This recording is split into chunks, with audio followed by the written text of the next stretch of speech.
আমার ছোটো মা আর এটা হচ্ছে ঠাকুমা।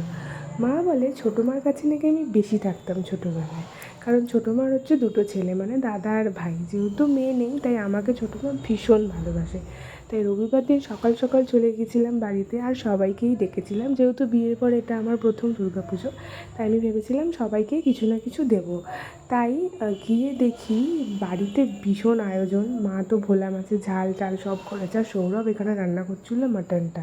সত্যি বলছি, মাটনটা দারুণ হয়েছিল খেতে। তার ফাঁকেই ঠাকুমা ছোটো মাকে গিফটগুলো দিয়ে দিলাম। আর এই দেখো মাটন একদম রেডি। সৌরভ তো রান্না করতে করতে হাঁপিয়ে গেছিলো, আর আমার কাজ হচ্ছে টেস্ট করা, তো আমি একটু টেস্ট করে দেখলাম ভালোই হয়েছিল। তারপর আমরা সবাই খেতে বসে গেলাম। আর সত্যি বলছি মাটনটা দারুণ হয়েছিল খেতে। মাটনটা এত ভালো হয়েছিল যে মাছটা আর কিছু খাইইনি সেদিন।